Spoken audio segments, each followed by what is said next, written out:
घोषित करें, ये परमेश्वर का वचन है, इसमें मेरा विश्वास है। ये परमेश्वर का वचन है, इसमें मेरा विश्वास है। ये परमेश्वर का वचन है, इसमें मेरा विश्वास है। आइए कुछ आयत पढ़ते हैं। मैं एक विजिट के लिए गया था और बात करते करते मुझे उस वक्त वचन कुछ अलग देना था, लेकिन एकदम से प्रभु यीशु ने ये वचन मेरे दिल में रखा, तो सूरत में दिया, हालुल में दिया। बड़ौदा की बात पढ़ते हैं, मरकुस 11 और 23। मार्क 11:23। मरकुस 11 और 23।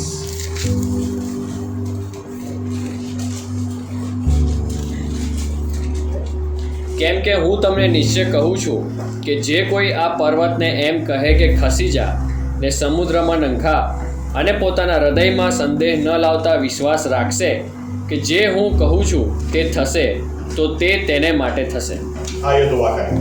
हमारे जीवित परमेश्वर प्रभु यीशु मसीहा, हमारी प्रार्थना है इन वचनों के लिए, जो वचन आपके हैं, हम आपके हैं और वचन के परमेश्वर आप हैं। हम इसलिए आपसे विनती करते हैं कि इन वचनों के द्वारा आप हमसे बात करें, आप हमसे व्यवहार करें। पवित्र आत्मा को आप हम पर उंडेल दें, ताकि प्रभु यीशु पवित्र आत्मा वचन की सच्चाई में हमें ले जाए। और जैसे वचन में लिखा, तुम सत्य को जानोगे और सत्य तुम्हें मुक्त करेगा, और आपका वचन ही सत्य है। इस सत्य के द्वारा आप हमसे बात करें, आप हमसे व्यवहार करें, और हमारे जीवनों से महिमा सिर्फ और सिर्फ आप पाएं। हमें ज्ञान, बुद्धि, समझ और प्रकटीकरण की आत्मा दे। भूख और प्यास के साथ, ध्यान के साथ सुनने के लिए भी हमें अनुग्रह दे। फिर से एक बार आपके लहू के नीचे हम अपने आप को लाकर रखते हैं, और सारा आदर, सारा मान, सारी महिमा आपको देते हुए प्रभु यीशु मसीह के नाम से प्रार्थना करते हैं। आमीन। धन्यवाद प्रभु यीशु, धन्यवाद। बैठ सकते हैं अपनी जगह।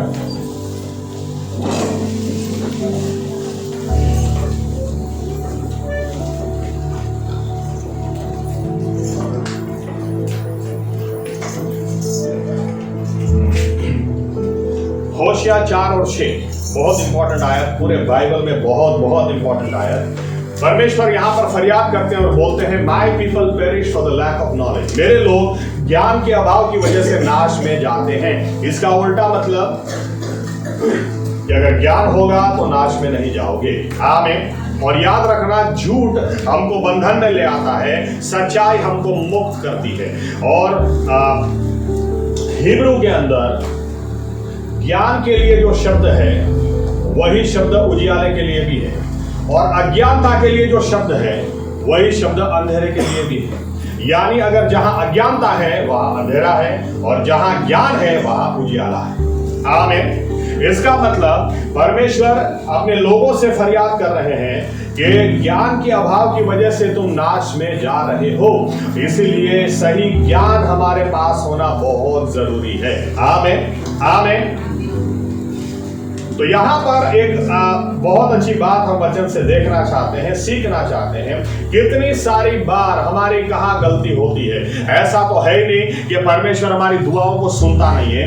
बाइबल का परमेश्वर यूं बोलता है कि देख, मेरा हाथ आज भी छोटा नहीं हो गया कि मैं तुम्हें बचा न सकूं, मेरे कान आज भी बहरे नहीं हो गए कि मैं तुम्हारी दुआओं को सुन न सकूं। आमीन। आमीन।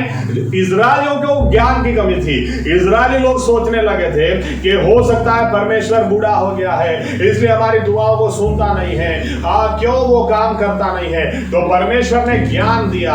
परमेश्वर ने ज्ञान दिया कि मेरा हाथ आज भी छोटा नहीं हो गया, मेरे कान आज भी बहरे नहीं हो गए, लेकिन तुम अपने जीवन को देखो, तुम्हारे पाप मेरे और तुम्हारे बीच में दीवार करके खड़े हैं। वो दीवार को हटाओ, पाप को नम्र हो जाओ, पश्चाताप करो। सही ज्ञान की हमें बहुत जरूरत है। आमीन। ये उदाहरण के तौर पर 10, 15 साल, 20 साल के बाद भी हम लोग कितनी बार ऐसे हमारे हालातों के हिसाब से, प्रभु ने मुझे छोड़ दिया है, प्रभु ने मुझे नहीं। अरे बाइबल उठाओ, बाइबल का परमेश्वर बोलता है, हो सकता है न्याय के दिन या तो किसी दिन हमको यूं पता चले, सही में ज्ञान मिले तो पता चले, मेरे प्रभु ने मुझे कभी छोड़ा ही नहीं है, मैंने उसको छोड़ा है। आमीन। वो तो बोलता है मैं कभी झूठ बोले नहीं सकता। ये बाइबल का परमेश्वर बहुत कुछ कर सकता है, या तो सब कुछ कर सकता है, लेकिन तीतस में लिखा, टाइटस लिखा, एक चीज वो नहीं कर सकता, पहला अध्याय 3री आयत, वो झूठ कभी नहीं बोल सकता। और वो क्या बोलता है, मैं तुझे कभी भी छोड़ूंगा नहीं, मैं तुझे कभी भी त्यागूंगा नहीं। वो बोलता तू पानी में चलेगा तो वहां भी मैं तेरे साथ चलूंगा, तू आग में चलेगा वहां भी मैं तेरे साथ चलूंगा। कितनी बार इजरायली लोगों को लगा कि परमेश्वर ने हमें छोड़ दिया है। एक बार जब उनको लगा तो परमेश्वर ने यिर्मयाह से कहा, यिर्मयाह जा एक कुम्हार के घर जा, वहां पर मैं तुझे कुछ सिखाऊंगा। तो कुम्हार बर्तन लेता, मिट्टी लेता था, बर्तन बनाता था, उसको तोड़ता था, वापस बनाता था। तो फिर परमेश्वर की आवाज आई और परमेश्वर ने कहा, जा इसी तरह से मेरे लोगों को जाके बोल, ये मिट्टी को इसने कभी छोड़ा ही नहीं है, लेकिन जब बर्तन बराबर नहीं बनता तो इसको तोड़कर उसी मिट्टी से नया बर्तन बनाता है। जाकर मेरे लोगों को सिखा कि परमेश्वर तुम्हें तोड़ता है लेकिन छोड़ता कभी भी नहीं है। और तोड़ता भी इसीलिए है ताकि तुमको पहले से सुंदर बनाना है, पहले से शुद्ध बनाना है, पहले से पवित्र बनाना है। आमीन। कितनी सारी बार वापस एक बार इजरायली लोगों को लगने लगा कि परमेश्वर में छोड़, तब परमेश्वर इनको यूं बोलता है कि जाकर इनको बता कि अगर पृथ्वी से आसमान तक का नाप अगर ये लोग निकालने पाए, कौन सी धरा पर पृथ्वी घूमती है, अगर उस धरा को भी ढूंढ निकालने पाए, अगर समंदर में लहरें आती बंद हो जाए, सूरज और चांद का निकलना बंद हो जाए, तो ही मानना कि मैंने तुम्हें कभी छोड़ दिया। बाकी हे मेरे बच्चों, हे इजराइल, हे याकूब, मैं तुम्हें कभी भी छोड़ूंगा नहीं, मैं तुम्हें कभी भी त्यागूंगा नहीं। आमीन। उसी तरह से यहां पर भी हम देखें, ज्ञान की कमी होती है, इसलिए सही समझ नहीं होती है। यशाया 5 और 17, 18, 19 भी अगर आप पढ़ें तो वहां पर परमेश्वर बोलते हैं, समझ शक्ति की अभाव की वजह से तुम गुलामी में गए, समझ शक्ति की अभाव की वजह से तुम भूखे प्यासे मर रहे हो। कहने का मतलब यह है कि बुद्धि कम है, समझ कम है, ज्ञान कम है, लेकिन ज्ञान होगा तो यह व्यक्ति जीवन में कभी पीछे हट नहीं करेगा। आमीन। आमीन। यहां पर भी कई बार हम क्या बोलते हैं, प्रभु मेरी प्रार्थना सुनता नहीं है। कई लोगों को तो ऐसा लगता है कि दूसरे तो अंधे हैं लेकिन तू तो देखता है, तू देखता, 3 दिन उपास भी फिर भी मेरा हालत बदलते। लेकिन आप ज्ञान प्राप्त करो, अब बाइबल को उठाओगे, आप बाइबल को उठाओगे तो पता चलेगा क्या लिखा है। प्रभु यीशु ने यूं कहा कि तेरे सामने जो पर्वत खड़ा है उसको अगर तू कहेगा, ऐसा लिखा है, इफ यू से टू द माउंटेन, तू पर्वत से कहेगा। और हम लोग पर्वत के आगे 3 दिन फास्टिंग एंड प्रेइंग, 3 दिन उपवास और प्रार्थना, पर्वत के आगे, प्रभु तू इस पर्वत को देख, प्रभु तू पर्वत को देखता है, प्रभु तू देख मेरा जीवन। अरे तू वो देखता है लेकिन तुम देखो, तुम्हारे पर्वत को तुम्हें हटाना है। आमीन। आमीन। कई लोग क्या करेंगे, जीसस कॉल्स में रिक्वेस्ट भेजेंगे, अंकुर नारोला को भेजेंगे, अंकित साजवान को भेजेंगे, इधर उधर भेजेंगे। रिक्वेस्ट दो दूसरों को ना नहीं है, गलत नहीं है, लेकिन गलत यहां पे हो जाता है कि आखिर में तो आप ही को, ये इसके जैसा है। अंकित साजवान को बोलना, सर मेरी शादी नहीं होती है, आप मेरे लिए प्रार्थना कर दीजिए। तो शादी आपको ही करनी है। आमीन। आमीन। वो अंकित साजवान नहीं करेंगे, वो करके बैठे हैं। आमीन। और यहाँ पर मेरे पर्वत को आप हटाइए, मेरे पर्वत को आप हटाइए ना, मेरे पर्वत को आप हटाइए। प्रभु बोलता है तू हटा, तेरे पर्वत से तू बात कर। आमीन। आमीन। ज्ञान की कमी, हम लोग तो लंबा भाषण नहीं दे सकते कि प्रभु 4 लोगों ने चर्च में मेरे लिए प्रार्थना की, फिर भी मेरा पर्वत नहीं हट रहा। अरे तू प्रार्थना नहीं करनी है, तू उसको बोलेगा कि हट जा तो हटेगा। आमीन। हमारी गलती क्या होती है, कितनी बार गोलियात को देखा, समस्या को देखी और घुटनों में चला, प्रभु आज गोलियात को तू देख लेना। वो बोलेगा तू दाऊद है, तू देख। आमीन। तू देख, तू खड़ा हो, तुझे देखना है। आमीन। नहीं प्रभु तू देख, तू छोड़ना मत प्रभु गोलियात को। अरे तू देख भाई, मुझे क्या बोल रहा है। इतनी सारी बार हम लोग यहाँ पर गड़बड़, और फिर क्या करता है, दिल में विश्वास टूटने लगता है। फिर लोगों को बोलते हैं, किसी न किसी को तो बोलते हैं, आपको नहीं पता, चेहरे से तो पता नहीं चलेगा आपको, लेकिन मेरा विश्वास है ना टूट रहा है अंदर से। अरे टूट के तू खत्म ही हो जाएगा भाई, लेकिन ज्ञान मांगो। आमीन। तुम्हारे पर्वत से तुम्हें बात करनी है, तुम्हारे पर्वत को तुम्हें हटाना है। साहब इतनी प्रार्थना की फिर भी समस्या का हल नहीं होता। अरे दाऊद अगर गोलियत के सामने प्रार्थना करता ना, तो दाऊद का नाम भी हम इतिहास में नहीं जानते। आमीन। दाऊद को पता था मुझे भेज, ऊपर से क्या बोलता, मुझे भेज, मैं इस पर्वत को गिराऊंगा, मैं इसको उखाड़ कर फेंकूंगा। हमारे यीशु मसीह ने बोला अगर तुम इस पर्वत को कहोगे कि उखड़ जा तो उखड़ जाएगा, तुम्हें कहना है। आमीन। तुम्हारी शादी नहीं होती तो पास्टर प्रार्थना करेंगे, लेकिन तुम्हें इस पर्वत से बात करके सीखना है। आमीन। नौकरी नहीं मिलती, ये नहीं होता, वो नहीं होता, और फिर हम लोग क्या बोलते हैं, हमने तो इतनी प्रार्थना की, उतना ही नहीं, रो रो के प्रार्थना की, रो रो के प्रार्थना की, फिर भी प्रभु देखता नहीं है। अरे वो आपकी जरूरियात के हिसाब से काम नहीं करता। आपके आंसू में कोई ऐसी स्पेशल बात नहीं है।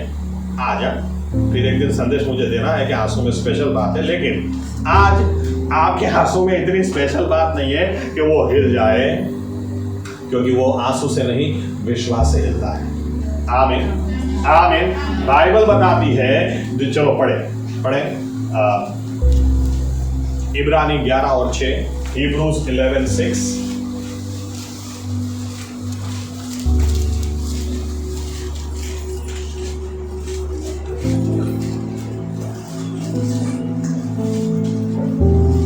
પણ વિશ્વાસ વગર ઈશ્વરને પ્રસન્ન કરવા એ બનતું નથી, કેમ કે ઈશ્વરની પાસે જે કોઈ આવે તેણે તે છે અને જેઓ ખંતથી તેમને શોધે છે તેઓને તે ફળ આપે છે એવો વિશ્વાસ કરવો જોઈએ। क्या लिखा है? विश्वास के बिना परमेश्वर को प्रसन्न करना नामुमकिन है। और एक आया मरकुस 9 और 23।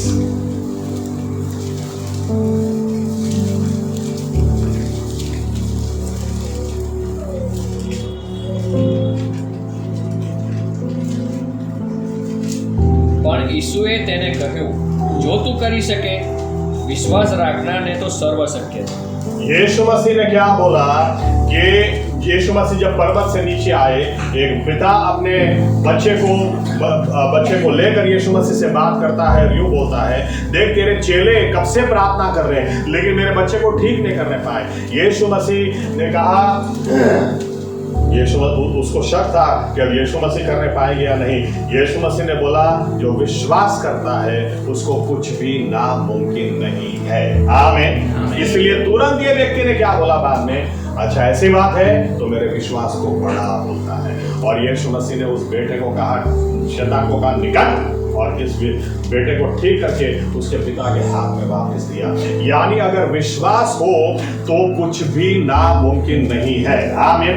इसलिए हमें आंसू नहीं चाहिए और फास्टिंग प्रेयर नहीं चाहिए, या तो दूसरी तरह से कहूं, फास्टिंग प्रेयर भी हो तो इसलिए हो कि विश्वास हमारा बढ़े, आंसू भी इसलिए हो कि प्रभु मेरे विश्वास को आप बढ़ाइए। क्योंकि ऐसा लिखा है कि पर्वत को सिर्फ बोलने से वो नहीं चला जाएगा, लिखा है अगर हृदय में संदेह नहीं होगा या तो विश्वास के साथ, यही आयत मत्ती में, अगर राई के दाने जैसा विश्वास होगा और तुम कहोगे पर्वत को के उखड़ जा और समंदर में चला जा तो चला जाएगा। अगर नहीं जाता है इसका मतलब हमारे विश्वास में कमी है। आमीन।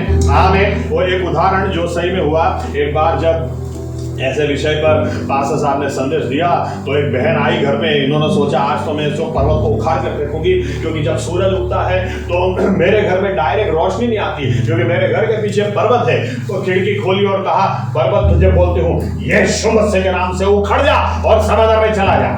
खिड़की बंद कर दी। दूसरे दिन वापस खोला, वापस खोल के बोला ये अभी भी है, यीशु मसीह के नाम में तुझे बोलते हूँ उखड़ जा, समंदर में चला जा। तीसरे दिन भी ऐसा किया। चौथे दिन खोला और बोला मुझे पता था ये नहीं जाएगा, ऐसे थोड़ी जाता है, ऐसे नहीं ही जाता है। बाइबल बताती है तुम्हारे हृदय में विश्वास होगा तो। और यीशु मसीह इस पर्वत को उखाड़ने की बात नहीं कर रहे थे। आमीन। आमीन। आपके जीवन में क्या समस्या है वो आपके पर्वत है, उसको उखाड़ के फेंकना और समंदर में जाने का क्या मतलब है कि दिखाई ही न दे कि ऐसी कोई समस्या थी कभी। इस तरह से हमारा परमेश्वर चाहता है कि करे, लेकिन करना हमें है। आमीन। आमीन। तो अब बात इस विषय पर हम लाते हैं, बोलना हमें है, खाली खाली मत बोलो। कई लोग सुबह इनको अभी तो अच्छे अच्छे व्हाट्सएप कुछ ग्रुप बन गए हैं, टेलीग्राम के कुछ ग्रुप बन गए, ये सुबह सुबह आपको 10 आयत भेज देंगे, जोर जोर से इसको कन्फेस करना है बस। जो बोलता है ये होगा हमारा फाड़ खोल पर से, ये हो मेरा चरवा, मुझे किसी चीज़ की घटनी होगी, गोले आपको मैं गिरा दूंगा इसको। अल्लाह भाई पहले विश्वास को बढ़ाओ, फिर पर्वत से बात करो। पहले पर्वत से बात नहीं करनी। आमीन आमीन। पहले पर्वत से बात करोगे तो 20 साल के बाद भी उधर का उधर रहने वाला है। पहले यीशु मसीह बोलते हैं अगर संदेह नहीं होगा, विश्वास तुम्हारा इतना बुलंद होगा तो ये काम, फिर तुम कहोगे कि उखड़ जा तो उखड़ जाएगा। आमीन। यानी हमें जो मेहनत करनी है, हमारे विश्वास को बढ़ाने के लिए मेहनत करनी है। तो विश्वास बढ़ेगा कैसे? आइए 2 भाग पढ़ते हैं। बाइबल क्या बताती है विश्वास कैसे बढ़ेगा? सबसे पहले मरकुस 4 और 24। मरकुस 4 और 24।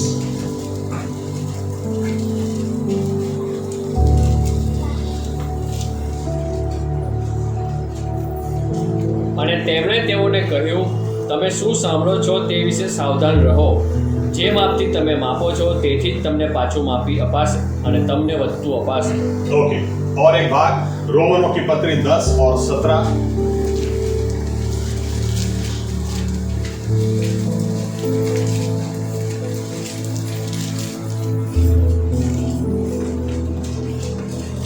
એ પ્રમાણે સંદેશો સાંભળવાથી વિશ્વાસ થાય છે તથા ખ્રિસ્તના વચન દ્વારા સંદેશો સાંભળવામાં આવે છે. इन शॉर्ट बाइबल क्या सिखाती है?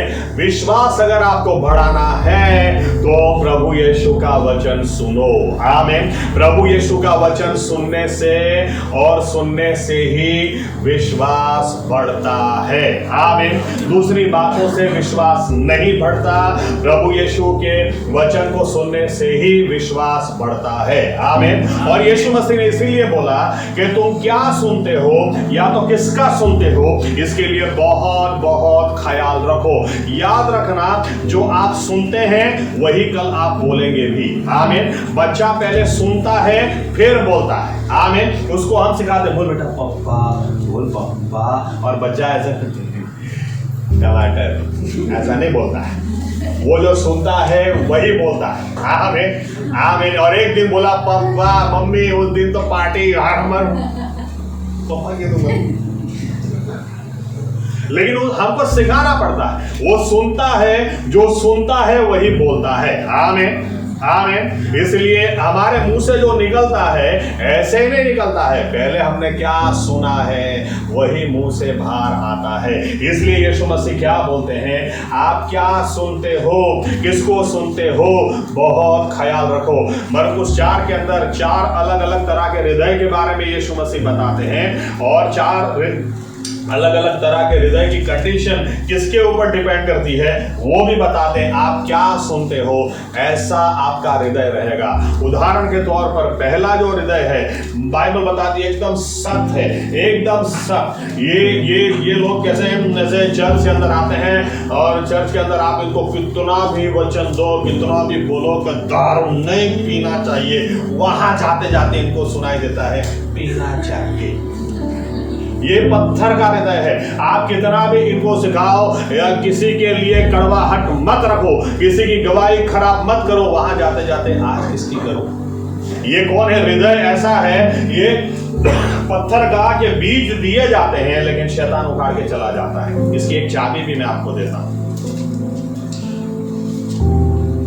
चर्च सर्विस के बाद का समय, कॉन्फ्रेंस में अगर आते हैं, कॉन्फ्रेंस के बाद का समय बहुत इंपॉर्टेंट है। आपने या तो आप घर में भी जब बाइबल पढ़ते हैं तो बाइबल पढ़ते हैं, उसके बाद का समय बहुत इंपॉर्टेंट है, क्योंकि प्रभु यीशु ने कुछ बात आपसे की है।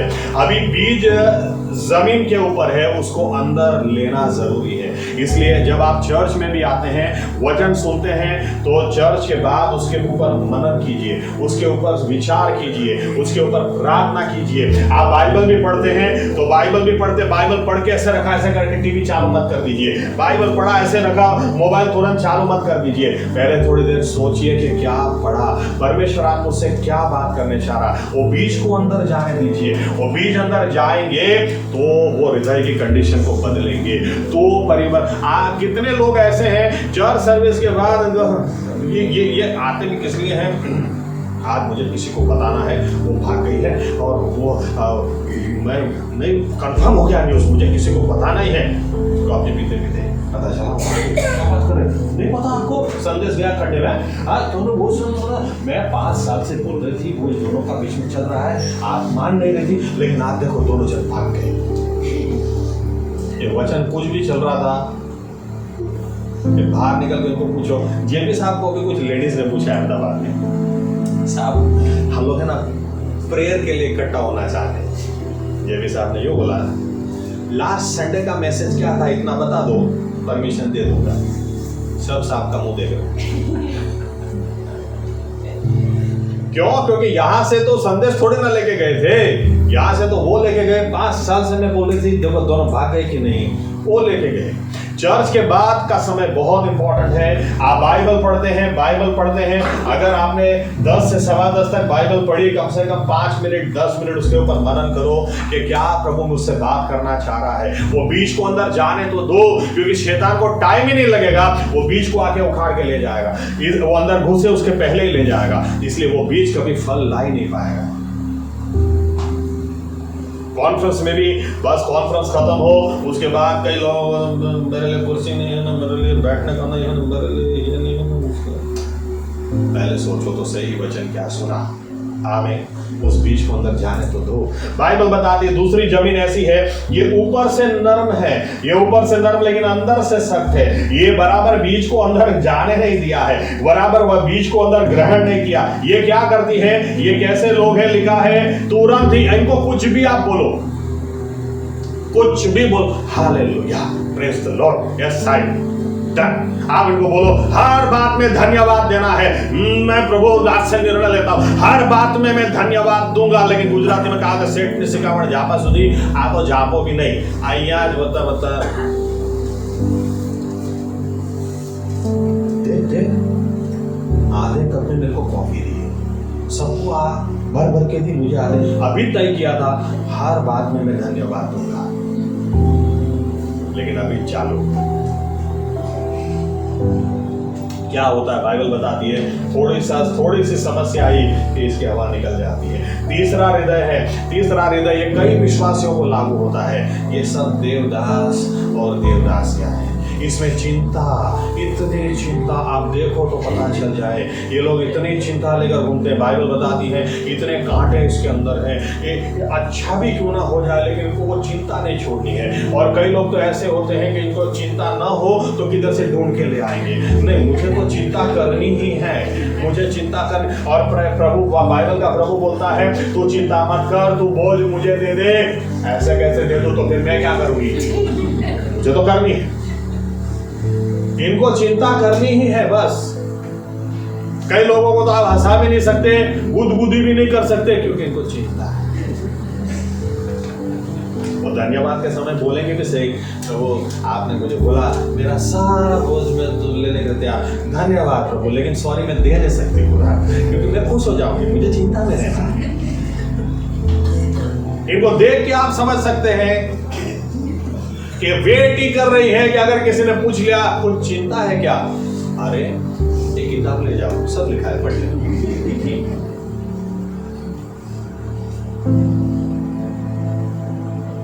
कोरोना के समय अगर आपने देखा हो विश्वासी लोगों की बात, क्या चिंता। पहले तो मर की इधर भी नहीं, इधर भी नहीं, और फिर पता चले इधर भी आ गया, इधर भी आ गया। फिर देखो अब लगता है मेरी बात। क्या सुनते हो ऐसे लोगों के, आप हंसने वालों के साथ बैठोगे वो आपको हंसाएंगे। आप चिंता चिंता चिंता चिंता, आपकी चिंता देरी नहीं लगेगी। क्या सुनते हो। चौथी जमीन है, बाइबल बताती है इसमें कुछ भी डालो 30 गुना 60 गुना 90 गुना 100 गुना ये फल लेकर आती है। इसलिए यीशु मसीह बोलते हैं कि ऐसा हृदय बनाना है, ऐसा जमीन बनानी है, तो क्या सुनते हो इसका बहुत बहुत ख्याल रखो। आमीन, बहुत ख्याल रखो। बाइबल में कितने सारे उदाहरण मैं आपको देता हूं। उदाहरण के तौर पर बाइबल बताती है जब सुलेमान मर गया और उसका बेटा आया, और उसका जब बेटा जरोबाम वो राजा बना, तो बाइबल बताती है कि कुछ लोगों ने आकर उनको रिक्वेस्ट करी कि देखो आपके पिता ने बहुत टैक्स डाला था, प्लीज टैक्स थोड़ा कम कर दीजिए। तो इसने वडीलों से पूछा, और जब वडीलों से पूछा तो वडीलों ने बोला देखो तो सही बात है, तुम्हारे पिता ने बहुत टैक्स डाला था, तो हम क्या बोलते हैं, तुम टैक्स आधा कर दो, ये लोग जान दे देंगे तुम्हारे ऊपर, तुमसे इतना प्यार करेंगे, इतनी मोहब्बत करेंगे। तो फिर लिखा इसने अपने दोस्तों को पूछा, और जवान दोस्तों को पूछा जिनको अनुभव है ही नहीं। जवान दोस्त क्या सलाह देते हैं, ये बोलते देख अगर आज तू इनका सुनेगा तो जिंदगी भर सुनना पड़ेगा, इससे अच्छा मैं क्या बोलते हैं टैक्स डबल कर दे। ऐसे कैसे तेरे को आगे रिक्वेस्ट करने आते हैं। तो बाइबल बताती है यरोबाम ने टैक्स डबल कर दिया, अपने दोस्तों का सुना, परिणाम क्या आया, बलवा हो गया इजराइल के अंदर, और इजराइल देश के बंटवारे हो गए। 10 कुल यरोबाम को अपना राजा चुन लिया, और जरोबाम को इन्होंने छोड़ दिया।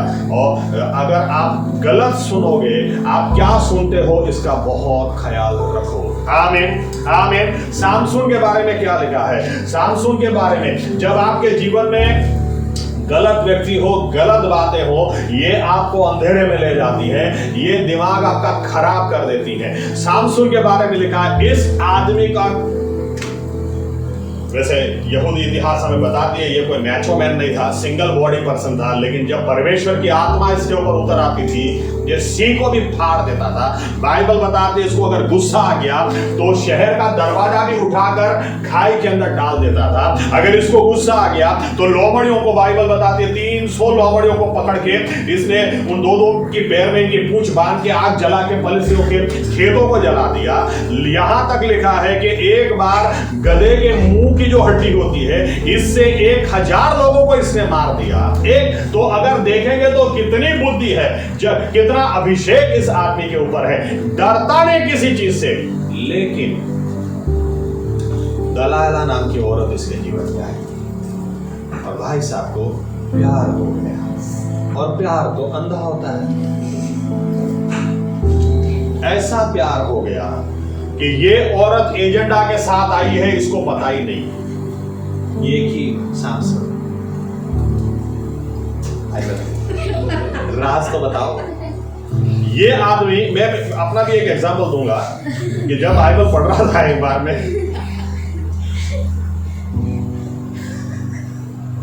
मैं बताऊं ना, राज बताऊं ना, सैमसन मैं क्या बोलता हूं, आज दाबेली खाने जाएंगे? नहीं, राज बताओ ना, आप प्यार नहीं करते क्या मुझसे? सैमसन ने बोला अगर मुझे किसी रस्सी को इस्तेमाल नहीं किया, ऐसे रस्सी से बांध देंगे तो तुरंत बांध दिया। मैं एक दिन बाइबल पढ़ रहा था, काफी समय पहले की बात है, तो पढ़ रहा था तो मैं, अबे ओ फंसे जेस पे है, अबे तू सुकर है, लेकिन ऐसा नहीं करता आदमी, इसको दिमाग नहीं चलता है। किसका सुनते हो बहुत ख्याल रखो, बहुत ध्यान में रखो। आमीन। चलो एक आयत पढ़ाता हूं, पढ़ो। जजेस न्यायी 16:16 क्या लिखा है देखो।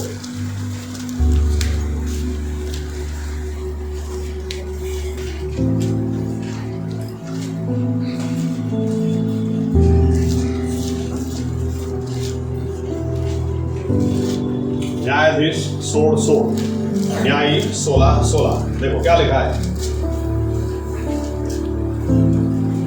અને એમ થયું કે તેણે પોતાના વચનો વડે તેને દરરોજ આગ્રહ કરીને હઠેટ કરી, જેથી તેનો જીવ મરણ तुल्य અકળાયો। लिखा है ये इसने इसको इतना परेशान कर दिया, इस औरत ने इतना परेशान कर दिया सामसून को। आप मुझे प्यार नहीं करते, आप मुझे, लेडीज लोगों के लिए बहुत जबरदस्त वाक्य है, आप मुझे ना प्यार नहीं करते, आप पहले जैसा प्यार नहीं करते। वो कूद जाएगा, इसकी 4 हड्डी टूट जाएगी तो भी बाद में आके बोलेगी तो फिर भी आप मुझे प्यार नहीं करते। ऐसा बोल बोल के आपके पास से इतना काम ये लोग निकलवा सकते हैं। यहां पर लिखा है इसने परेशान कर दिया, मरण तो यानी कि उसको मरने जैसा हो गया कि मुझसे जब मर जाऊं तो अच्छा, इतना परेशान कर दिया। लेकिन मैं आपसे यूं कहना चाहता हूं, कोई आपके जीवन में इतना बोल बोल कर रहा है, सुनते क्यों हो? आप किसको सुनते हो बहुत ध्यान में रखो। आमीन आमीन। पहली बार तुमको समझ में नहीं आ रहा है, दूसरी बार समझ में नहीं आ रहा है, तीसरी बार समझ में नहीं आ रहा है, हर रोज इसके पास एक ही एजेंडा है। आपने अगर उसको बोला चल लोनावला घूमने चलते हो, लेकिन आपकी राज में बताइए ना, इसके पास और कोई बात नहीं है। चल मैं क्या बोलता हूँ, आज अनलिमिटेड खाली खाने जाते हैं, लेकिन आप राज बताइए ना, आपकी शक्ति का राज क्या है? अब दिन रात ये चल रहा है, फिर भी सामसून को दिमाग में आ ही नहीं रहा है। क्यों? क्योंकि आप जब गलत लोगों का सुनते हो, आपका दिमाग हैंग मार जाता है, आपको समझ में नहीं आएगा कि आपका, क्योंकि आप सामसून की लाइफ को देखो, उसके अभिषेक को देखो, और फिर आप जब पढ़ोगे आपको भी आश्चर्य होगा ऐसा कैसे हो सकता है। यहां तक कि इस आदमी के जीवन में ऐसा मुकाम आ गया कि आगे लिखा है 19-20 के अंदर कि यहोवा परमेश्वर ने इसको छोड़ दिया, इसको पता भी नहीं था कि परमेश्वर ने मुझे छोड़ दिया है। आप किसको सुनते हो, ध्यान में रखो।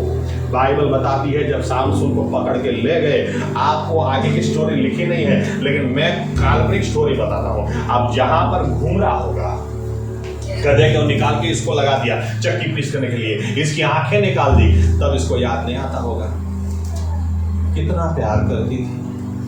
कहां गया वो प्यार? वो प्यार था ही नहीं, एजेंडा था। बाइबल बताते सीधा ही फलिस्तियों ने उसको पैसे की ऑफर की थी, पैसे लेके निकल ली। आमीन। उसके बाद पकड़ा होगा किसी और को, लेकिन ये तो खत्म हो गया। किसका सुनते हो? बाइबल बताती है मूसा की अगुवाई में इजरायली लोग बाहर निकले, और गिनती 14 के अंदर लिखा है कि 12 कुल में से 12 लीडर्स को पसंद किया गया। ये सामान्य लोग नहीं थे, ये 12 कुल के 12 अगवे थे, और इनको जाकर बोला गया कि जाओ और जाकर पता करो, और जाकर पता करके आओ, जासूसी करके आओ। और 10 लोग आकर खराब रिपोर्ट देते हैं। ये सामान्य लोग नहीं है, ये लीडर्स हैं, ये अगवे हैं। ये अगवे आकर खराब रिपोर्ट देते हैं, बोलते हैं नहीं नहीं नहीं, हम कनान में नहीं जा सकते, नहीं नहीं वो हम मर जाएंगे। अरे यहोवा परमेश्वर हमको नहीं ले जा सकता अंदर। हमने तो जो राक्षसी आदमी को, यहां तक कि इतने डरे हुए थे कि बाइबल बताती है, आप पढ़ना गिनती 13 घर जाके आखिरी 4-5 आयत, वहां पर लिखा है कि दाखलता के बारे में भी बताते। यहाँ पे द्राक्ष की इतनी मोटी मोटी, जो बाप रे, ये फल को लेकर भी ये लोग डर गए और बोलते हम नहीं जा सकते। दूसरी बाजू यहोशुआ और कालेब बोलते हैं अरे हमने भी वही जगह देखी है, हम भी वही जगह जाकर आए, हमने भी उन्हीं लोगों को देखा है, लेकिन हम आपसे कहना चाहते हैं जो यहोवा परमेश्वर यहां तक लाया है वो आगे ले जाएगा। लेकिन बाइबल बताती है नहीं, ये लोग ने इतना बड़ा बलवा खड़ा किया कि लिखा है कि मूसा को मार दो। क्यों मूसा को? मुझे कुछ बात कभी समझ में नहीं आती थी पहले कि मूसा को मारने के लिए आप कैसे सोच सकते हैं। मूसा को मारने की जिसकी वजह से, जिसको आपने देखा लकड़ी यूं करके लाल समुद्र के 2 हिस्से होते, आपने आर पार पत्थर से पानी को आपने पिया, और आप उसी मूसा को जिसके द्वारा आप छूट के जा रहे हैं बाहर, उसकी वजह से ना आपके कपड़े पुराने हो रहे, ना आपके जूते फट रहे, ना आप भूखे प्यासे रह रहे। आप हर रोज तंबू खोलो, सुबह खाना बाहर, शाम को खोलो खाना बाहर, और आप उस मूसा को मारने के लिए पत्थर कैसे उठा सकते हैं? लेकिन उठा सकते हैं अगर आप गलत लोगों का सुनोगे। लिखा है कि यहां तक कि यहोशुआ, कालेब और मूसा 3 जन एक बाजू रह गए, सभी लोग उनके खिलाफ हो गए, और बस एक ही बात, मूसा को मारो, इसको खत्म करो, और जो मूसा के साथ खड़ा रहे उसको भी खत्म कर दो, और हम चलो कनान में हम मिस्र में वापस जाते हैं। किसका सुनते हो? मैंने तो अपनी मिनिस्ट्री में बरसों से ये अनुभव किया है कि आज जेपी साहब के द्वारा आप उद्धार पाए, आप उनके द्वारा मसीह में आए, आज आप खुद उनके खिलाफ कैसे बोल सकते हैं? लेकिन बोल सकते हैं क्योंकि आपने कहीं से कुछ सुनना शुरू किया है। कल ही मुझे जेपी साहब बता रहे थे कि एक अनुभव मैंने किया। कई लोग हैं जो फेक चर्च को सही में प्यार करते हैं, बस मुझे नहीं करते। मैंने कहा साहब बात सुनने में तो अच्छी नहीं लगती है, लेकिन मैं तो जानता हूं सही बात क्या कहे, सही बात। लेकिन बिगड़ा कहां से? कहीं से गलत सुनना शुरू किया। आमीन। शुरू यहां से होता है। यीशु मसीह ने बोला कहा किसका सुनते हो, बहुत बहुत ध्यान रखो। आमीन। यीशु मसीह बोलते हैं, बाइबल बताते यार की बेटी मर गई। जब यीशु मसीह वहां पर गए तो जाकर बोला बेटी मरी नहीं है, वो सो रही है। तो बाइबल बताती है कि लोगों ने हंसना शुरू किया। जब हंसना शुरू किया, मरकुस के अंदर लिखा है हटेट करीने, यानी कि धक्का मार के निकालो, सबको बाहर निकाला।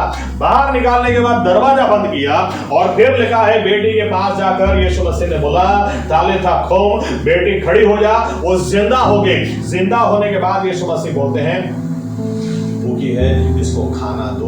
कहने का मतलब यह है कि अगर आप आपके विश्वास को बढ़ाना चाहते हैं, आपका विश्वास आपकी जवाबदारी है। किसका सुनते हो बहुत ध्यान रखो। आमीन आमीन। क्योंकि प्रभु यीशु का वचन सुनने से और सुनने से ही विश्वास बढ़ता है। आमीन आमीन। इसलिए पहले इन लोगों को जीवन में से बाहर निकालो जो आपको विश्वास को तोड़ने के लिए है, जो आपको निराश करने के लिए है, जो आपको धन्यवाद देने वाले से फरियादी बनाने के लिए है। ऐसे लोगों को पहले बाहर निकालो। ये आपको विश्वास में आगे नहीं बढ़ने देंगे। ये आपको आपका चमत्कार प्राप्त नहीं करने देंगे। आमीन। विश्वास को बढ़ाओ। मैं और एक उदाहरण दूं। पुराने लोग जानते हैं, हमारे चर्च में पहले आते थे मर्सी बहन करके। मर्सी बहन की छोटी बहन जो नडियाद में थी और उनको एक बार कैंसर हो गया। जब कैंसर हो गया तो जेपी साहब गए प्रार्थना करने के लिए और जब प्रार्थना की तो उनको ठीक हो गया। 2 साल बाद वापस कैंसर आया तो उस वक्त मैं गया, जाकर प्रार्थना की, ठीक हो गया। और 2 साल बाद वापस कैंसर आया तो जब ये पता चला मैं वापस गया। जब इस बार मैं गया मुझे पता चला दवाखाने में दाखिल है। जब उनके घर दवाखाने में मैं गया तो वो मेरी आदत जानती। मैं पहले जाकर बैठकर इतना हंसाता था, पहले इतना हंसाता था क्योंकि मेरा ऐसा मानना है ऐसे ही आदमी टूटा हुआ है, इसको और सीरियस क्या बात करनी, पहले इसको थोड़ा हंसा। उस दिन वो हंसी नहीं। इतनी खराब हालत थी कि मुझे ऐसा लगा कि अगर मैं अभी इनको गुदगुदी करूं तो भी नहीं हंसी। तो मैंने उनकी मम्मी को बोला आंटी बाहर आइए ना, एक बात करनी। मैं उनको बाहर लेकर गया तो मैंने उनको सीधा ही पूछा कि मेरे आने से पहले कोई आया था इधर? तो उन्होंने बोला हाँ बेटा वो महिला मंडल प्रमुख आई। अच्छा क्या किया उन्होंने आकर? बोल आंटी का भी मुंह उतरा हुआ था। बोले बेटा क्या बताऊं? आई मुझे क्या पता था? बोला प्रार्थना करने आई हूँ। मैं बोला आई, सीधी कुर्सी लेके इसके बाजू में बैठ गई और बोलती डॉक्टर ने कितने दिन दिए तुमको? मेरी बेटी ने बोला 30 दिन बोले। देख कोई भी आए ना, कोई भी तुझे गलत आशा दे, किसी पर विश्वास मत करना। मेरे हस्बैंड को 30 दिन दिए थे, 30वें दिन वो निकल लिया, तू भी 30वें दिन निकल जाएगी। किसी की बात सुनना मत। मैंने आंटी को बोला आंटी ऐसे लोगों को क्यों घुसने देते हो? बोले मुझे थोड़ी पता था बेटा, मुझे तो बोला कि मैं प्रार्थना करने के लिए आई। मैं उसी वक्त समझ गया अब ये नहीं बची, क्योंकि उन्होंने वो बहन के शब्द को पकड़ लिया। मैं उनको बार बार याद दिलाता रहा। मैं उनका नाम भी भूल गया। नाम याद? Jonika, yes mister Jonika. मैं उनको बार बार याद दिलाता रहा। 4 साल पहले आपको कैंसर हुआ, उसमें से प्रभु यीशु ने आपको बाहर निकाला। 2 साल पहले हुआ, उसमें से बाहर निकाला। प्रभु यीशु वही का वही है, इस बार भी वो आपको निकाल सकता है। लेकिन सुनते किसके हो आप? किसका सुनते हो? जो आपके विश्वास को तोड़ देता उसका, या जो विश्वास को बांधता है उसका? बाइबल बताती है विश्वास करने वाले के लिए कुछ भी नामुमकिन नहीं है, लेकिन वो विश्वास आता है प्रभु यीशु के वचन को सुनकर। आमीन। वचन को सुनो। इसलिए गवाहियां आप सुनो, आप बाइबल भी पढ़ो, भूख और प्यास के साथ पढ़ो। ये आपका आत्मिक खुराक है। ये आपके कान में जब परमेश्वर का वचन गिरेगा तो आपका विश्वास बढ़ेगा और बढ़ेगा। आमीन।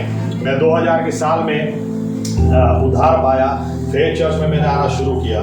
2001 में प्रभु यीशु की अगुवाई में जेपी साहब ने मुझे झालोर जाने के लिए बोला पहली बार, और मैं कभी गया नहीं था। और जेपी साहब ने उस वक्त मुझे यूँ बोला था, देख एक बात सुन, तू झालोर जाएगा, वहाँ पर बीमार लोग बहुत होंगे, प्रार्थना कराने के लिए आएंगे। प्रार्थना करना कि प्रभु तेरे हाथ रखने से, प्रार्थना करने से लोग चंगे हो जाएं। और मैं सोच रहा हूँ अभी तक बुखार भी ठीक नहीं हुआ है, क्योंकि तब तक मेरे पास एक ही चमत्कार था कि मुझे दमे की बीमारी थी। बस मैंने अपने आप के लिए प्रार्थना की थी, वो दूर हो गई, लेकिन किसी और के लिए मुझे तो ध्यान में नहीं था। मैंने बोला जेपी साहब को बोला कि साहब ऐसे कैसे बीमारों के लिए मैं प्रार्थना करूँगा, वो ठीक हो जाएंगे। जेपी साहब ने बोला अभी थोड़ा समय है तेरे पास, बाइबल पढ़। प्रेरितों के काम पढ़, प्रभु यीशु ने चेलों को कैसे तैयार किया, कैसे इस्तेमाल किया वो पढ़, गवाहियाँ चंगाई के बारे में सुन, तुझे विश्वास बढ़ेगा और जब तू जाएगा खाली हाथ वापस नहीं आएगा। ऐसे में चर्च में से एक व्यक्ति आकर मुझे क्या बोलते हैं, आपको साहब ने झालर जाने के लिए बोला है? मैंने कहा अच्छा, आप रिश्तेदार हैं इसलिए, बाकी आप बुरा मत लगाना, आपके मुंह पे बोलता हूँ, आप में छाट ही नहीं। मैं तो साहब के सामने जाके बोला, मैंने बोला रहा, मेरा सुन, दूसरे के बाद चल, मेरी बात सुन, इधर से इधर निकाल देने का। मैंने ऐसे तुझे नहीं बोला है, प्रभु यीशु को मुझे अगुवाई दी इसलिए तुझे बोला है। मुझे भी पता है तेरा अनुभव नहीं, लेकिन मैं क्या करूँ, प्रभु यीशु ने मुझे तेरा नाम दिया इसलिए तुझे भेज रहा हूँ। बाकी बात निकाल दे दिमाग से, फिर मैं पीछे पड़ गया। लेकिन फिर भी याद तो आती है। सीधा मुझे ऐसा बोला, आप सोचो पीठ के पीछे कोई बात करते तो भी समझते हैं, सीधा मुंह में बोला, आप छाट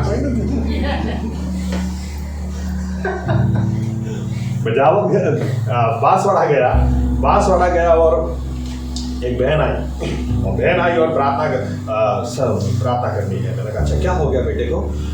सर वो पीलिया हो गया है। अच्छा पीलिया यानी लिवर फेल है? हाँ लिवर फेल है।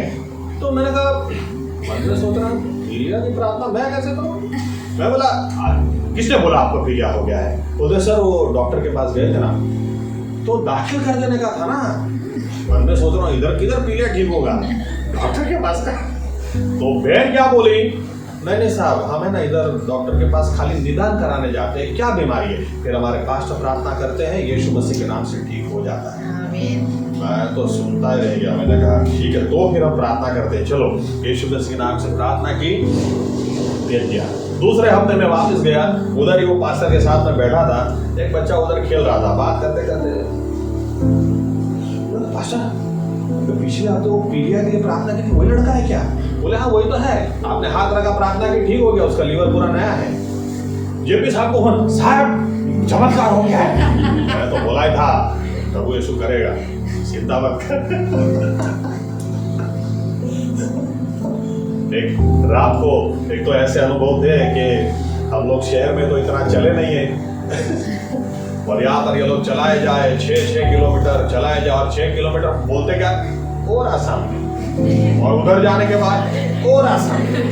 अरे भाई इतना चले, मुझे अभी भी वो दिन याद है जब एक जगह हम गए और जाके मैंने जैसे खटिया देखी, और खटिया भी उस समय, अभी मुझे नहीं पता मतलब क्या पता है कि अभी बहुत चेंज है, लेकिन उस वक्त जब मैं वो खटिया में सोता था तो इधर तक ही आती थी, इतना पैर बाहर, और वो भी ऐसी अंदर घोड़िया में सोता हुआ झूला,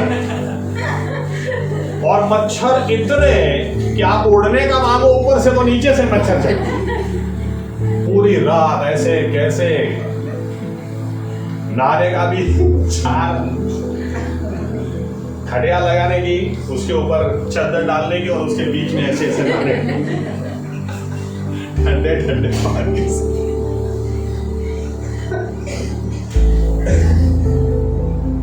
मैंने खटिया देखी, जाते ही मैं ऐसे ले लिया, एकदम से मेरे मुंह पे एक आदमी आया, साहब खाना लगा दिया है, मीटिंग का टाइम हो गया। मैंने कहा सोने तो दे थोड़ा। बोले नहीं साहब टाइम नहीं है। ठीक है, अब मैं गया मीटिंग के अंदर और छोटी सी झोपड़ी के अंदर, और ये लोग करते भी क्या थे, अंधेरा, लाइट तो है नहीं, वो लाइट तो वहाँ पे थी नहीं, तो मुझे कोने में बिठा दिया ऐसे, और बिठा के मेरे सामने दिया रख दिया। अब मुझे सब देख सकते हैं, मैं किसी को नहीं देख सकता। मुझे नींद आ रही है, इतनी नींद आ रही है, और आपको मैं क्या बताऊं, मैंने चावल भी पहली बार ऐसे खाया था कि मेरे साथ 2 लोग थे, उनको मैंने दिखाया भी था, क्योंकि चावल टूट ही नहीं रहा, तो जो आगे रखा था ऐसे करके मारा, तो भी नहीं टूट रहा। मैंने कहा ये चबाने का कैसे? मैं तो नहीं खाता, खाना भी बराबर नहीं खाया, और कोने में बैठा हूँ, और ये लोग गीत गा रहे हैं, और मैं सोच रहा हूँ कब संदेश आएगा, मुझे सोना है। और मेरे सामने ऐसे ताली बजानी है, क्योंकि सब मुझे देख रहे हैं, मुझे कोई दिखाई नहीं दे रहा। ऐसे करते रात को 1:15 बजे सब भाई मुझे बोलते हैं अहमदाबाद से सेवक हमारे बीच में आए हैं, वो बोलेंगे। तो मैंने मन में बोला 15 मिनट में खत्म करके जाके सो जाता हूँ। मैं खड़ा हो गया और संदेश दिया छोटा सा। फिर बोलते हैं, मैंने कहा अभी सोने की व्यवस्था नहीं, वो भी प्रार्थना करेंगे ना बीमारों के लिए। ठीक है, लाओ। अंधेरे में वो भी मुझे नहीं दिख रहा है, ये आते जा रहे हैं, मैं प्रार्थना करते जा रहा हूँ। हो गया नहीं, अभी आ रहे हैं, आते ही जा रहे हैं। एक बहन आई, एक बहन आई, इनके हाथ सब बस था, पूरा हाथों में रक्तपित था, लेप्रेसी। और जैसे ही मैंने देखा, तुरंत मुझे पास्टर ने कहा कि पास्टर साहब, इस बहन को हमने सुबह बोला था कि अगर तू आएगी और तू ठीक हो जाए, तो तू आ और तू ठीक हो जाएगी। तो इस बहन ने कहा अगर मैं ठीक हो गई ना तो मेरा पूरा परिवार प्रभु यीशु को स्वीकार कर लेगा। तो मुझे जैसे ही ऐसे बोला, मैंने तुरंत उनके हाथ पकड़ लिए। मेरे साथ दो थे, उन्होंने कहा अरे पूरा बस है। मैंने कहा तेल लेने का बस, बाइबल बताती है तू बीमार को छुएगा और वे चंगे हो जाएंगे। मैंने हाथ पकड़ के प्रार्थना शुरू कर दी। जब आमीन बोला तो उनकी उंगलियां जो ऐसे थी एकदम से सीधी हो गई। जोर से वो बहन चिल्लाई, मैं ठीक हो गई, मैं ठीक हो गई। मैंने कहा प्रेज द लॉर्ड, हालेलुया। और जब ये हुआ तो पूरा परिवार प्रभु यीशु में आया और उसके बाद जितने लोग आते चले गए, सब के सब चंगे होते चले गए। मेरी नींद भी उड़ गई। और जब क्या आपको इतना बताया तो और भी बताऊं, अब मुझे सोने की भी कोई इच्छा नहीं लगा। आओ अभी आनंद दो। तब उन्होंने बोला पास्टर साहब अभी आप सो जाओ। ठीक है, फिर मैं सो गया। वो खाटिया इतनी छोटी, हाइट इतनी ज्यादा। और सुबह मुझे ऐसा लगा कि आसपास कोई है। सुबह 5:30-6 बजे जब ऐसे आँख तक खोल के देखा, पब्लिक इधर देखा, चारों बाजू लोग ऐसे मेरे सामने देख रहे, तो मैं बीच में सो रहा। मैंने उठ के बोला कि क्यों ऐसे बैठे हैं सब? बोले नहीं, आपकी रात देख रहे थे कि आप उठो। तो क्या हमने तो पूरी रात मीटिंग की है, तो सब लोग अभी घर कोई भी आएगा, खेत में जाएंगे, आप प्रार्थना करा दो उसके लिए सब बैठे। बोले नहीं, सोने दो, वो उठेंगे तब प्रार्थना कराएंगे। कमाल है। चाय भी उस वक्त ऐसी भी मैं कभी चाय पीता नहीं। और उस वक्त जब चाय आई देखा ग्रीन कलर की, तो ये क्या है चाय?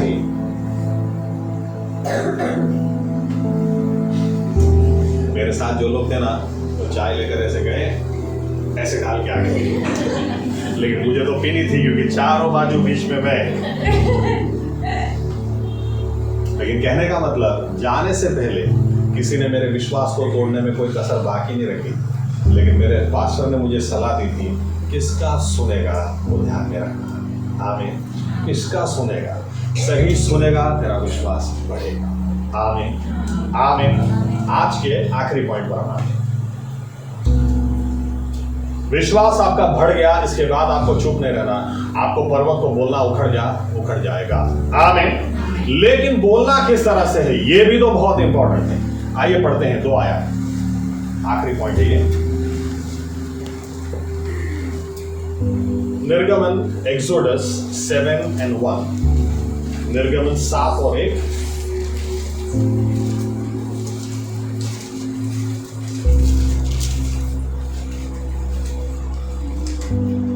અને યહોવાએ મૂસાને કહ્યું, જો મેં તને ફારૂનની આગળ ઈશ્વરને ઠેકાણે ઠરાવ્યો છે અને તારો ભાઈ હારૂન તારો પ્રબોધક થશે। और दूसरा भाग पढ़े, यूहन्ना 10:34 और 35। यूहन्ना 10:34 और 35।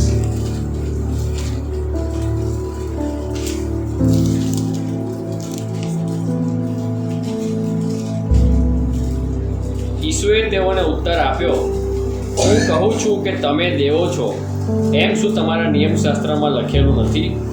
જેઓની પાસે ઈશ્વરનું વચન આવ્યું તેઓને જો તેમણે દેવો કહ્યા અને શાસ્ત્રનો ભંગ થતો નથી।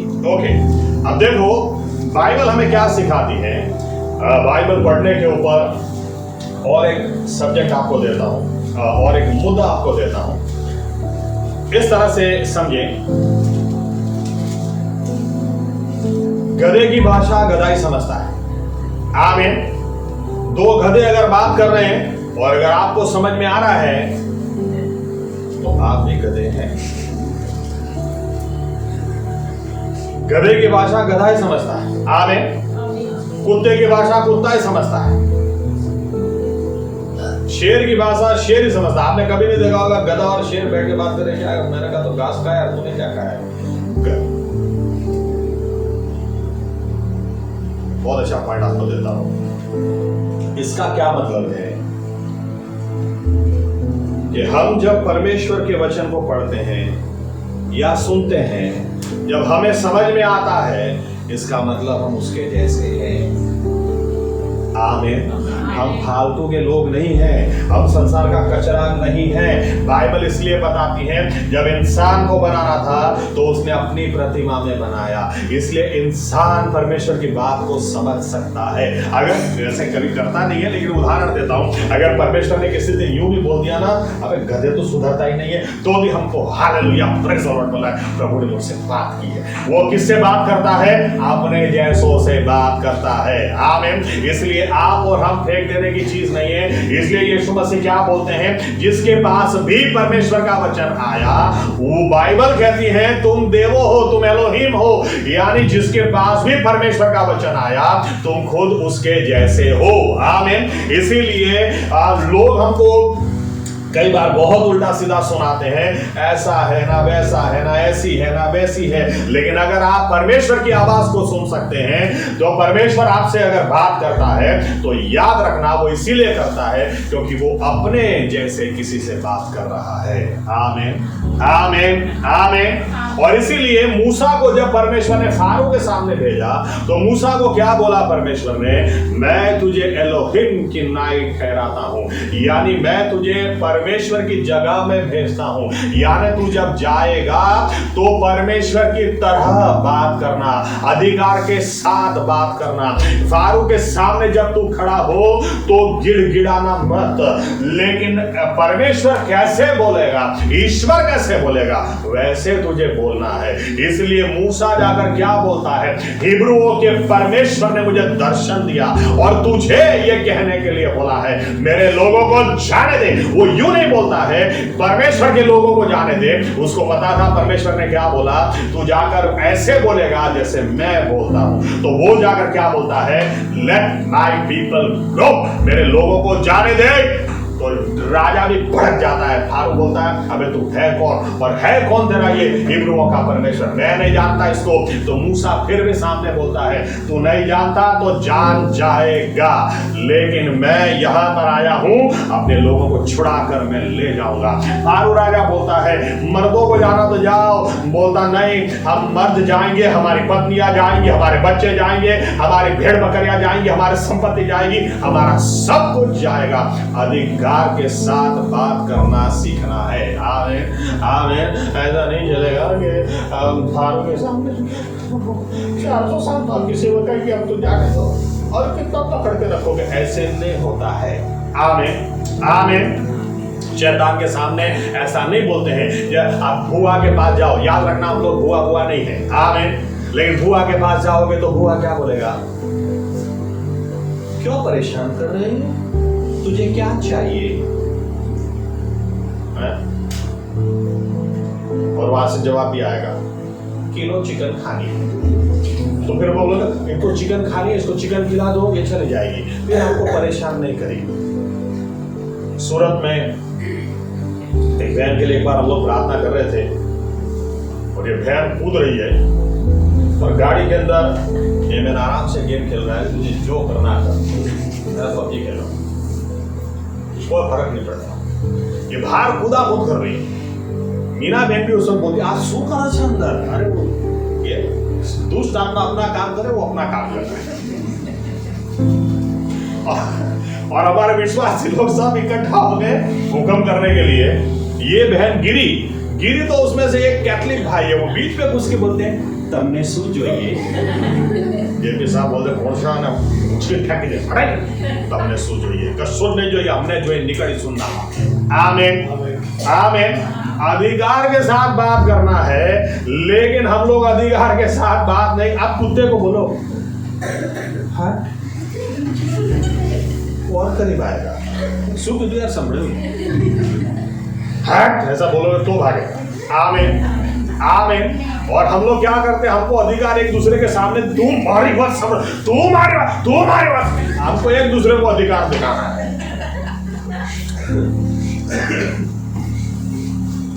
परमेश्वर ने क्या बोला मूसा को? इजरायली लोगों के लिए ईश्वर के समान नहीं भेजा, फारो के सामने तुझे ईश्वर के समान भेजा। उधर दादागिरी करना। आमीन आमीन। यीशु मसीह ने अपने चेलों से क्या कहा?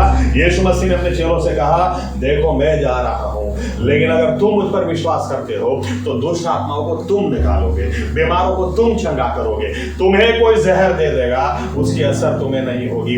कहने का अधिकार के साथ बात करोगे अपने पर्वत से, अरे निकल जा, यीशु मसीह के नाम से निकल जा, निकल। मैं तुझे हाथ जोड़कर बोलता हूं निकल। ऐसे नहीं जाएगा। आमीन आमीन। ऐसे नहीं जाएगा। हमको याद रखना है हमारा जो पर्वत है। दाऊद क्या बोलता है गोलियत को? दाऊद इसीलिए देखो गुस्सा होना बहुत जरूरी है। आमीन। लेकिन गुस्सा गलत जगह मत निकालो।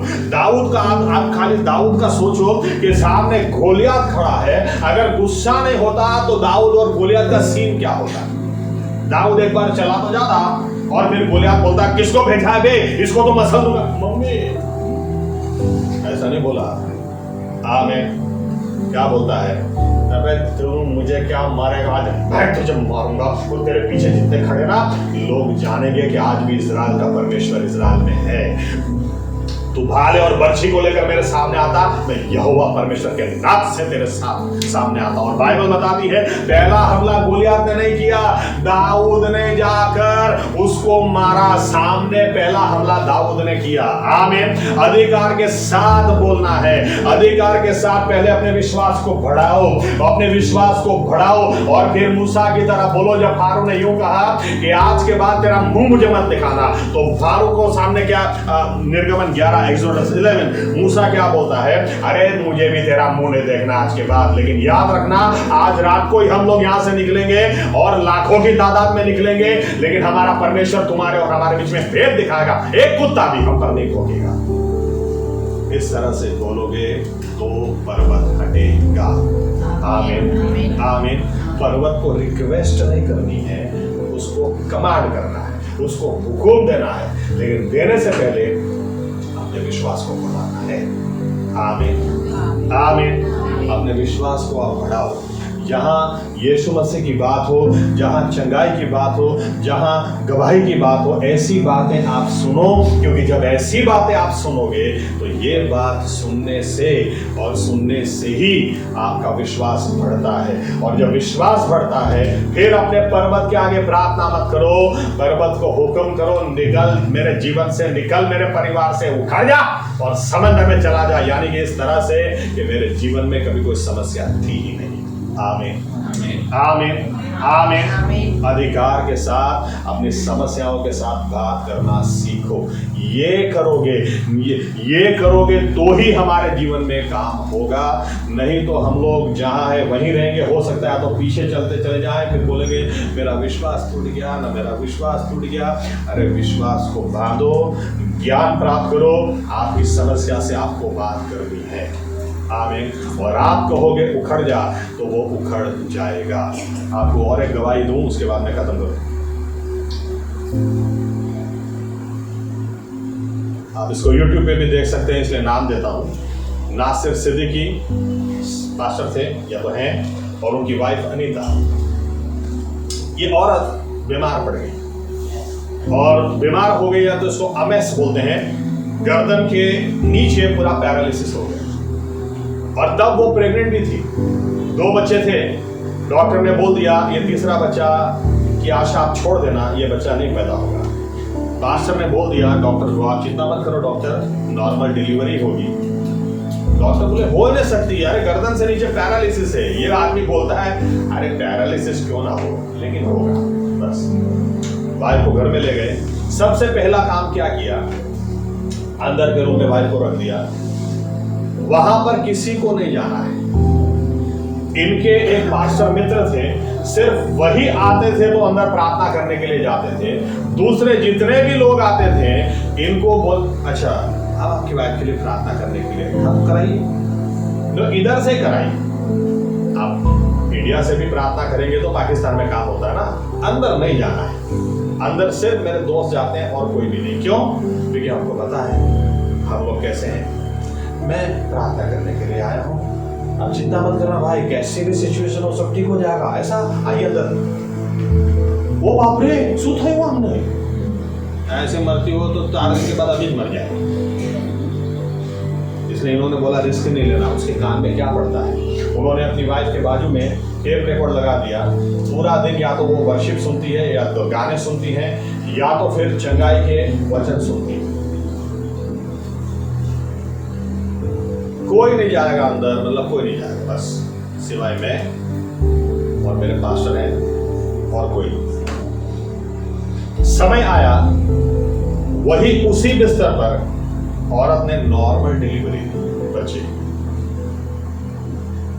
समय आया, एक दिन 2.5 साल बीत गए इस बात को, एकदम से नहीं 2.5 साल बीत गए, और बाप और 2 बड़े बच्चे ब्रेकफास्ट कर रहे हैं। और ब्रेकफास्ट करते करते एकदम से ऐसे देखा तो सामने माँ खड़ी है। सब चिल्लाए, अरे ठीक हो कैसे हो? आके क्या बोलती है, पहले आज मैं तुम्हारे साथ नाश्ता करूँगी। वो बोलती है, आज कहीं भी उनकी गवाही आप सुनोगे, यूँ बोलती है, 2.5 साल तक मैं ऐसे ही नहीं पड़ी रही वहाँ पर। 2.5 साल तक मैं पड़ी रही, मेरा मानना था कि मैं कभी ठीक नहीं हो सकती, ये परिस्थिति नहीं बदल सकती। लेकिन मेरे हस्बैंड ने क्या किया, मुझे सिर्फ वचन वचन और वचन सुनाया। जो भी उल्टी बात करे उसको मेरे करीब आने ही नहीं दिया।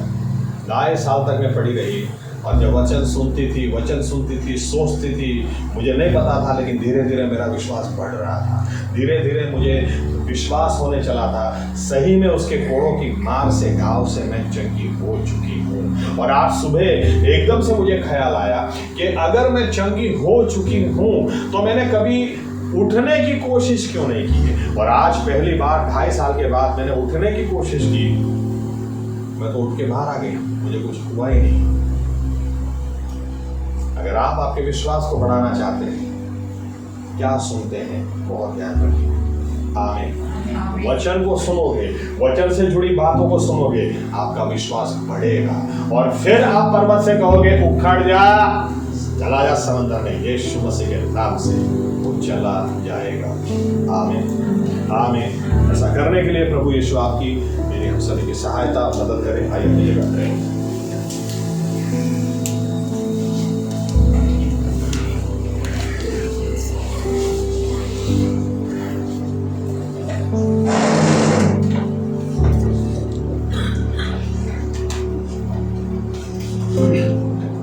धन्यवाद प्रभु यीशु, धन्यवाद धन्यवाद।